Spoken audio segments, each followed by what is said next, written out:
महर्षि दयानंद सरस्वती जी विशेष बल देते हैं, सत्य जाने बिना मनुष्य की उन्नति का कोई कारण नहीं है। प्रथम नियम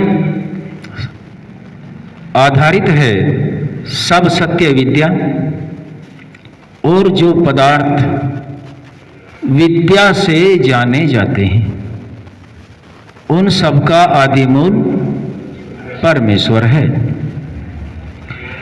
सत्य विद्या और पदार्थ, जितने भी पदार्थ हैं, पद जमा अर्थ, जिस पद का कोई अर्थ निकलता हो उनका नाम पदार्थ होता है। ब्रह्मांड के अंदर कोई भी ऐसा नहीं है पदार्थ जिसका कोई ना कोई नाम नहीं है, अर्थात सभी के नाम होते हैं।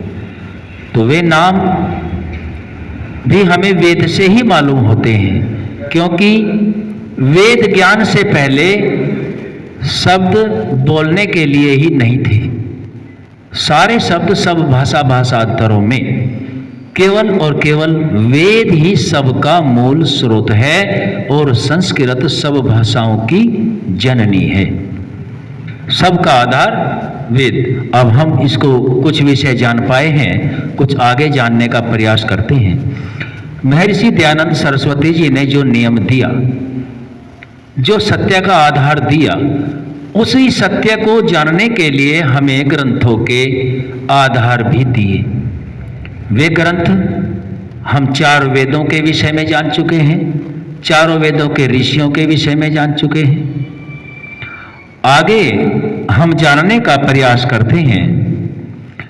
अभी अष्टाध्यायी को भी जान गए हैं। इसमें 3997 सूत्र महर्षि पाणिनि द्वारा दिए गए हैं।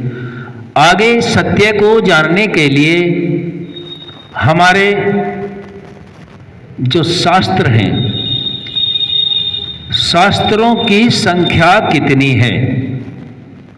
अक्षय आर्य उत्तर देंगे। ओम शास्त्र 6 है। ठीक, 6 शास्त्र हैं।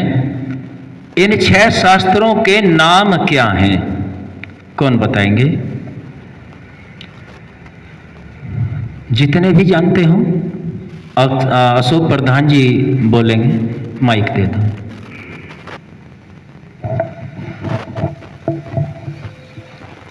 सांख्य दर्शन, न्याय दर्शन, योग दर्शन, वह 3 ही याद आए जी। और कोई?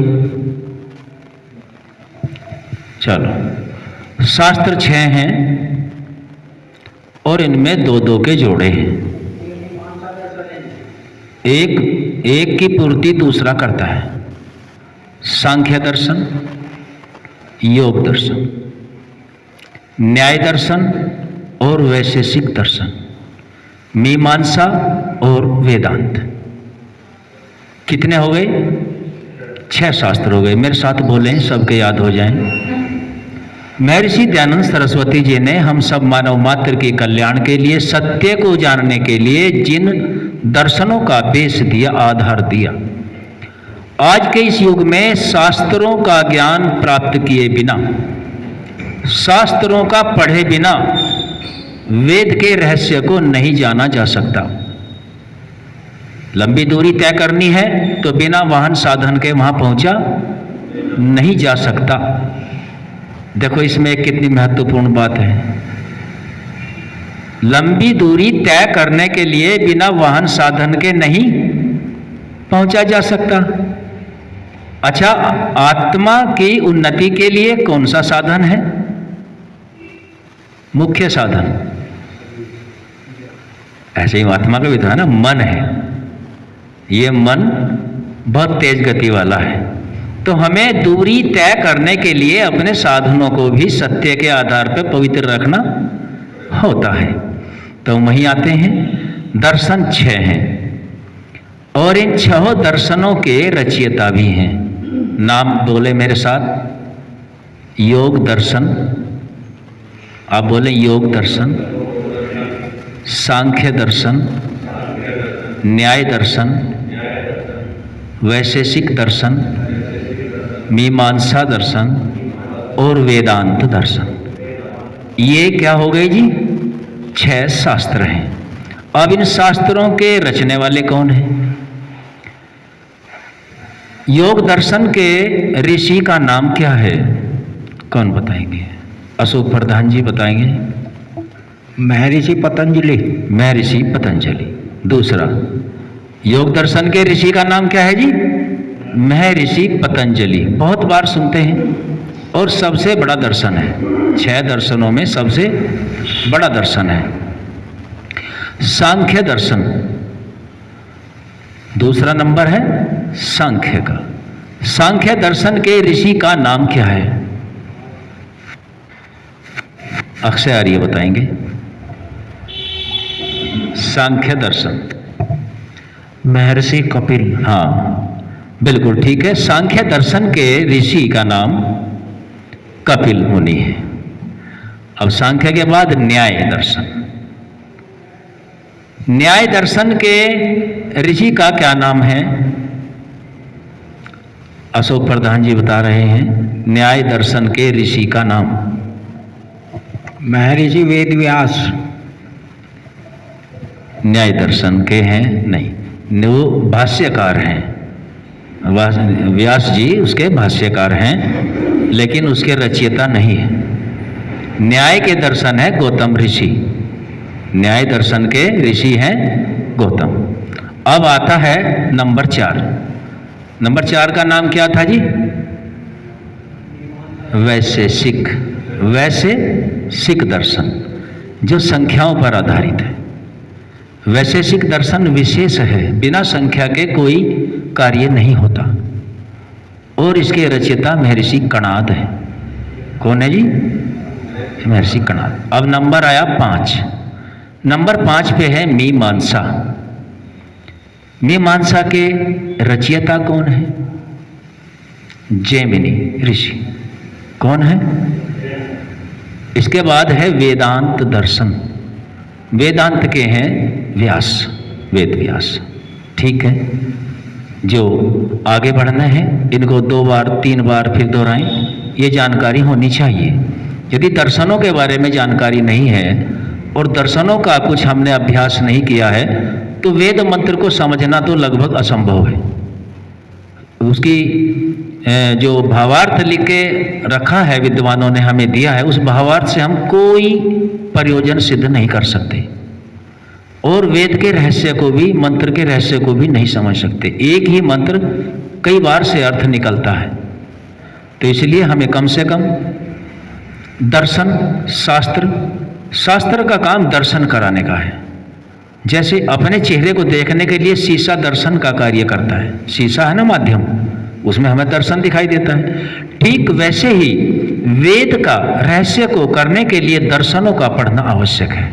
ये शीशे का कार्य करता है। इसके बगैर अपना चेहरा षीशे के बगैर नहीं देख सकते। वैसे ही दर्शनों के बगैर वेद के रहस्य को नहीं जान सकते। तो हमने आज 6 षड दर्शन भी इनको कहा गया है, 6 दर्शन। तो 6 दर्शनों के विषय में जाना है और चारों वेद के बारे में जाना है। इन 4 वेदों के उपवेद भी हैं। क्या है? ऐसा ही नहीं है कि चारों वेद ही हैं। जैसे हमारे यहाँ प्रधानमंत्री, फिर उप प्रधानमंत्री, प्रधान, उप प्रधान। तो वेद के उपवेद कितने हैं? भूपेंद्र आर्य जी बताएं कितने उपवेद हैं? 4। अरे माइक तो ले ले मेरे भाई, गला क्यों फाड़ रहा? नहीं, हमें नहीं आ रही सुनाई।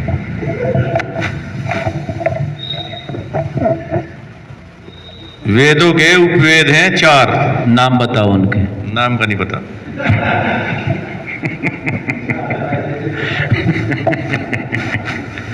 हाँ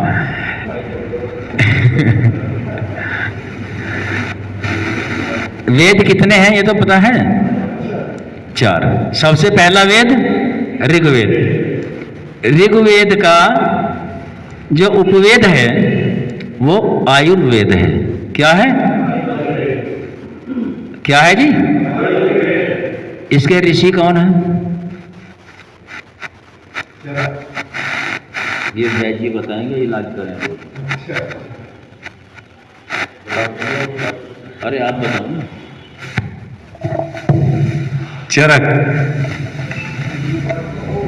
महर्षि चरक। नहीं, इनके ऋषि हैं धन्वंतरी ऋषि। आयुर्वेद के हैं धन्वंतरी। ऋग्वेद का उपवेद क्या है जी? आयुर्वेद। और आयुर्वेद के ऋषि हैं ऋषि धन्वंतरी। ठीक है, ऋग्वेद समझ में आया, इसका उपवेद भी है। आगे यजुर्वेद। यजुर्वेद के उपवेद का नाम क्या है? यजुर्वेद का उपवेद है धनुर्वेद। क्या है जी? धनुर्वेद उपवेद है। और इसके रचयिता कौन से ऋषि हैं? विश्वामित्र है। ध्यान कर लेंगे, यजुर्वेद का उपवेद धनुर्वेद और धनुर्वेद के रचयिता महर्षि विश्वामित्र। अब सामवेद। सामवेद का उपवेद का नाम क्या है?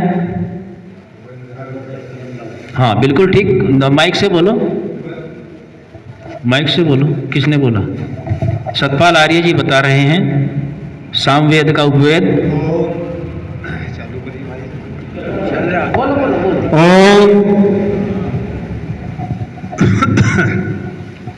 सामवेद का उपवेद है गंधर्ववेद। गांधार्व वेद। और गांधार्व वेद के रचयिता कौन है? भरत मुनि। कौन है रचयिता? भरत मुनि। अब कौन सा वेद बचा जी? अथर्ववेद का तो अब कोई भी बता देगा। कौन सा उपवेद है? अथर्ववेद के उपवेद का नाम क्या है? शिल्पवेद। क्या है जी? शिल्पवेद। अब शिल्पवेद से उत्तर भी समझ में आ गया होगा रचयिता का। जयंती भी मनाते हैं उनकी हम। तो ये अश्विनी गुरुजी उत्तर बता देंगे इनका। ऋषि विश्वामित्र। विश्वकर्मा। विश्वकर्मा जी।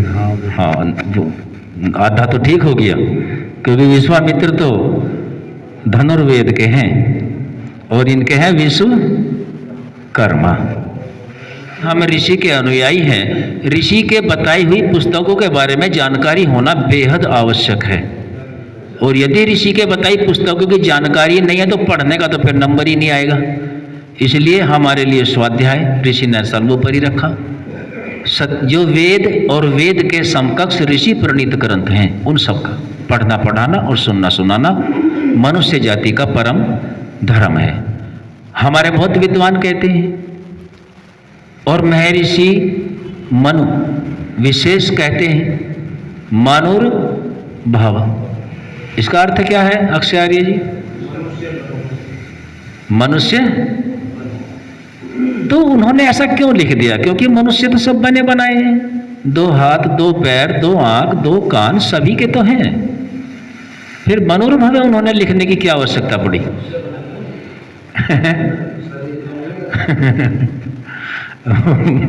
वो अन्य अन्य बन गए। लोगों के अविद्या, हट, छल, दुराग्रह और मत मतांतर चलाने की वजह से और अध्ययन ना करने के कारण वो भ्रमित कर दिए गए। कुछ भ्रमित हो गए स्वार्थ, लोभ, लालच, अविद्या, हट, दुराग्रह आदि दोषों के कारण। और ये दोष व्यक्ति विशेष में आता है और सामान्य जन उसमें लग जाते हैं। इसलिए वे मनुष्य के बजाय कुछ और बन जाते हैं। तो मनुष्य बनने का कौन सा रास्ता है वैद्य जी? मनुष्य जब मनुर्भव आया है तो बनने का रास्ता भी तो होगा। बताओ माइक से क्या है? मनुष्य बनने का रास्ता है वेदों का अध्ययन करना, वेदों के अनुसार अपने जीवन को चलाना। है जी? वेदों के अनुसार अपने जीवन को चलाना। देखो डॉक्टर नवाब सिंह आर्य ने कितना दिया। मनुर्भव इसलिए लिखा कि हम ईश्वर की आज्ञाओं की पालना नहीं करते और मनुष्य की आज्ञाओं की पालना से हम हटते नहीं। कभी कभी हम मनुष्य को ईश्वर से ऊपर मान लेते हैं और ऊपर मान करके हमें वहां अधोपतन को प्राप्त होना पड़ता है। डॉक्टर नवाब सिंह आर्य जी का बहुत बहुत धन्यवाद। मनोर्भव महर्षि मनु ने इसलिए रखा कि सकल सूरत दिखाई देने से मनुष्य नहीं होता, मनुष्य तो अंदर से होता है। हमें अपने अंदर से जैसा है वैसा ही बाहर, जैसा बाहर वैसा ही अंदर, मनसा वाचा कर्मणा, कहने से काम नहीं चलेगा, इसके ज्ञान को आचरण में लाने से ज़्यादा उन्नति होगी। आज का विषय यहीं तक रखा जाएगा। ओम सम।